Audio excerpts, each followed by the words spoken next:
Assalamualaikum warahmatullahi wabarakatuh. Perkenalkan, nama saya Nakita Hanayuki dari kelas 10 TKJ 1. Di sini saya ingin menjelaskan tentang materi kedua, yaitu tentang aplikasi persuratan. Yang pertama ada pengertian aplikasi persuratan. Aplikasi persuratan adalah aplikasi penerimaan surat yang mampu membantu pendistribusian surat dengan mudah, cepat, dan tepat.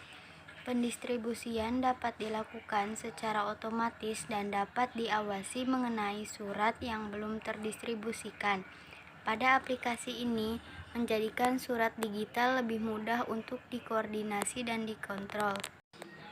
Dalam proses persuratan, terdapat disposisi surat masuk dan keluar yang berbeda-beda asal dan jenisnya. Pengarsipan surat yang dilakukan secara konvensional sangat membutuhkan waktu yang lama karena data yang diinput tidak secara otomatis dan terpusat. Dengan demikian, perlu adanya aplikasi surat menyurat yang membantu dalam masalah persuratan yang ada. Aplikasi persuratan adalah aplikasi yang berbentuk e-persuratan yang berbasis web dengan berbagai fitur di dalamnya dengan kemampuan mengarsipkan surat secara aman dan terpusat.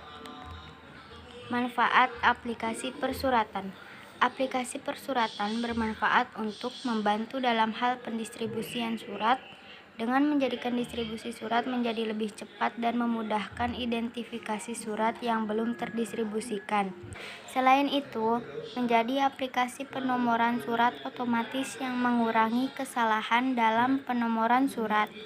Dalam penggunaan aplikasi surat menyurat, perkantoran menjadikan birokrasi dan urusan persuratan lebih efisien dan tentunya pengaksesan aplikasi dapat dilakukan dimanapun dan kapanpun.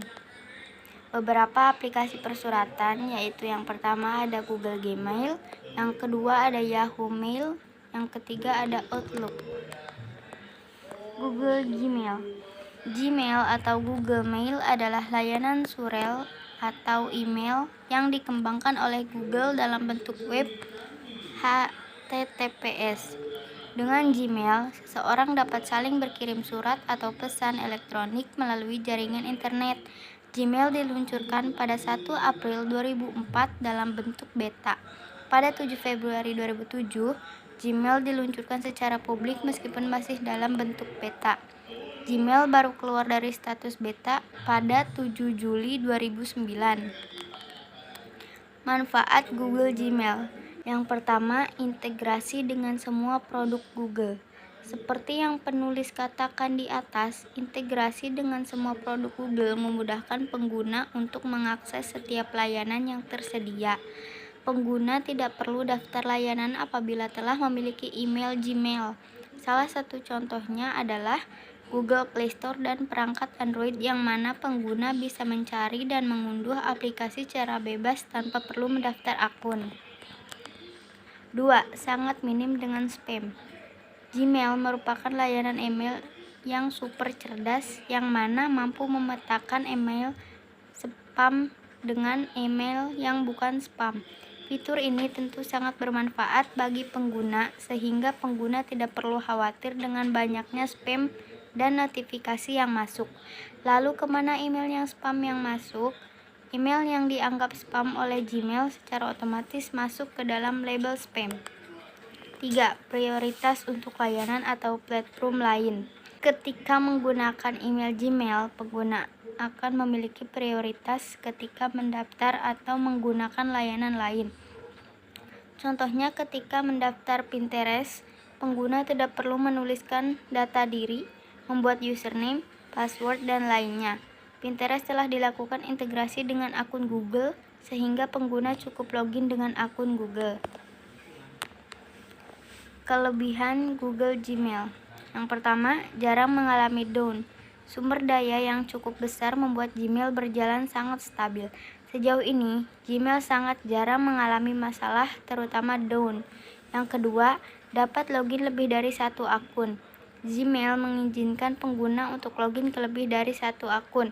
Dengan kelebihan ini, pengguna dapat beralih dari satu akun ke akun lain secara lebih cepat. Kekurangan Google Gmail. Yang pertama, terdapat iklan dalam Gmail. Pada bagian tab promosi, pengguna akan melihat iklan Gmail AdSense.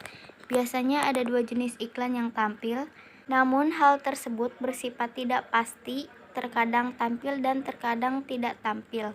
Kedua, beberapa email yang salah dilabeli sebagai spam. Sebagian email yang masuk terkadang ada yang dianggap spam padahal bukan spam. Namun hal ini juga jarang terjadi, mengingat tingkat akurasi untuk mengidentifikasi spam adalah 99%, sehingga pengguna tidak perlu khawatir. Yang kedua, ada Yahoo Mail. Yahoo Mail merupakan salah satu layanan email tertua sebelum adanya Gmail. Layanan ini adalah pengiriman pesan yang dirilis tahun 1994, sementara Gmail baru dirilis pada tahun 1998.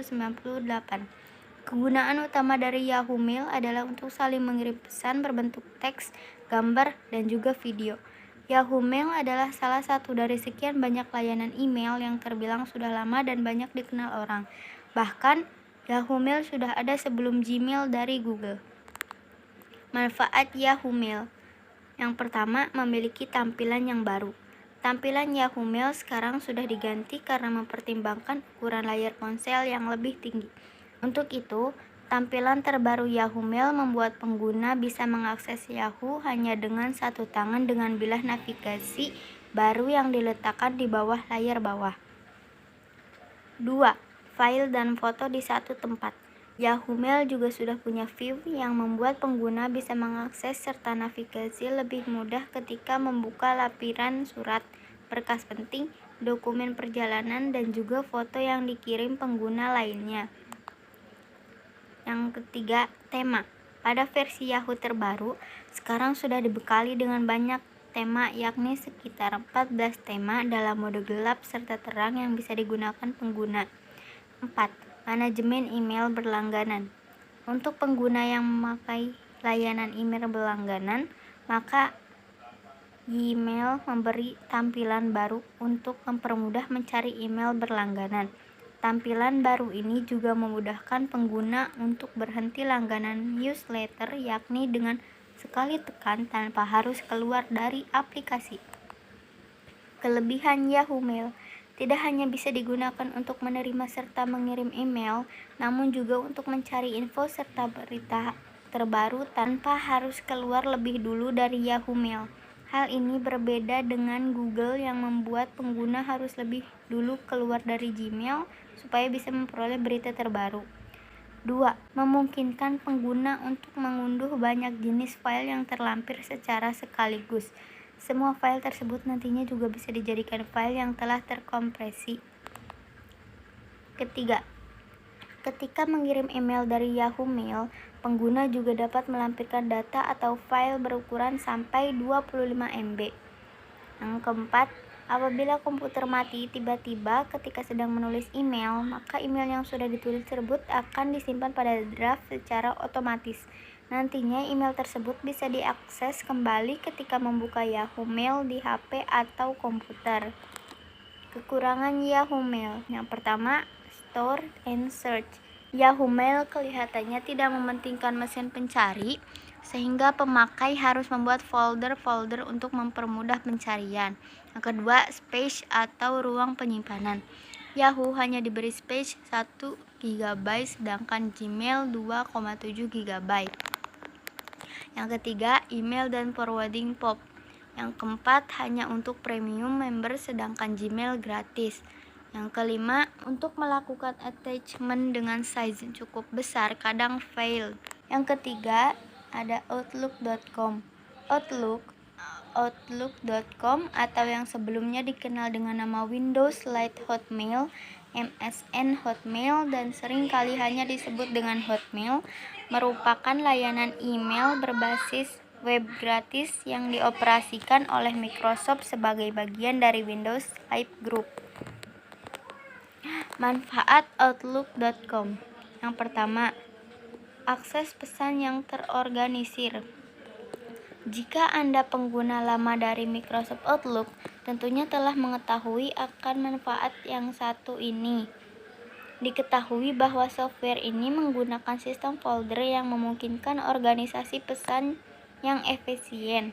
Dengan begitu, pengguna dapat dengan mudah mengakses pesan ataupun lampiran lainnya dalam satu tempat dan juga dengan cara yang terorganisir. Yang kedua, akses fitur kalender.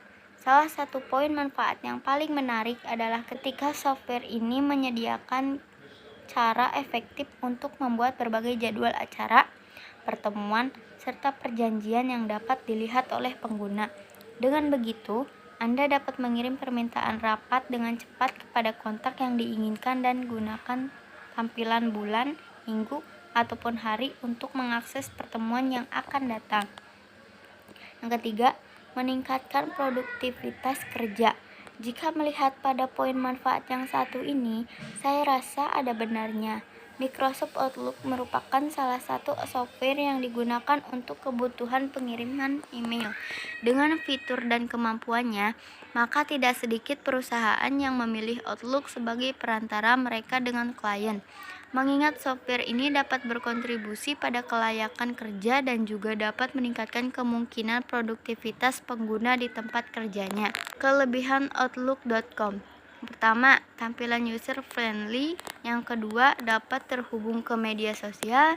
Yang ketiga, perlindungan tingkat lanjut. Yang keempat, dapat melihat dan mengedit dokumen Office yang telah terintegrasi dengan layanan OneDrive.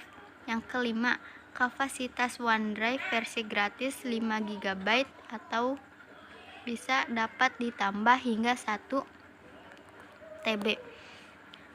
Yang keenam, kapasitas penyimpanan kotak surat versi gratis 15 GB atau dapat ditambah hingga 50 GB.